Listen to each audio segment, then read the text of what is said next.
Aloha, Mother Fathers. Welcome in. It is another Kyle Reacts. Bit of a different setup because I am beat today. And I just got done, finished watching. Of course, reacting today to Night of Champions over in Saudi Arabia. Obviously aired at 1 o'clock. Had tennis again today, have tennis again tomorrow. So I don't feel like getting up. So this is what you guys get for today. But in typical Saudi fashion, obviously, I like to put a little bit of less effort into this one. But nevertheless, we're here to talk about it, so let's talk about it. Things we liked, obviously, on one side. John Cena and CM Punk was nostalgic. It was great. The ending was, in typical Cena fashion, kind of suspicious, but nevertheless, right person won, I think, unfortunately, and there's teasing now with Seth and Punk moving forward, so excited to see how that plays out. I'm looking forward to it, but yeah, wasn't a big fan necessarily of the ending. And that's kind of been a theme with John, I want to say, throughout his entire retirement tour to this point. Just been a lot of just like, what are we doing at the end of matches? Can't seem to book a really good finish without it being really screwy. And yeah, I don't know. If you can tell he's lost a step in the ring, it's kind of evident, but nevertheless. Also love Solo. Winning his first singles championship, that was great for him. Obviously, he was North American champion, but now on the main roster, first big title, and he's got a family again. Roman's got to be somewhere sad. Also, apparently Solo decided to call out, to an extent, Jay.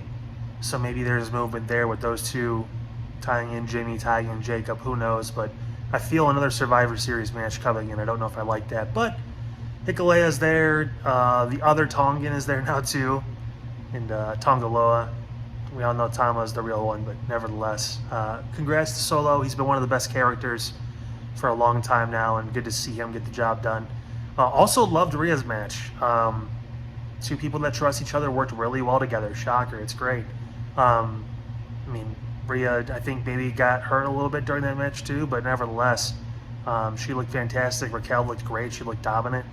And Roxanne got to get a little spot in there too, which is awesome. So good for them. That's going to be probably the future direction with the tag team now for the women's wrestling, for the tag titles. So excited for that.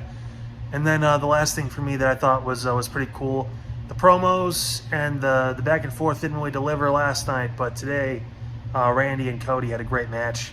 That's, I think, the kind of quality of match we want from John in these runs, but Randy can still put them on, and he's always been known to be a good worker and to be one of the best. So that was fantastic. Right person won again. Randy really didn't have a story. His time with John has passed. I think that's a closed book, but Cody and John still have some things to sort out. So we're going to get that. Now on to the things we didn't like. It was rare. There was only two things really that I didn't really understand or get. For me, Jade almost had it. Like, she obviously won Queen of the Ring, and congrats for that, but she was so close. It was just a pin.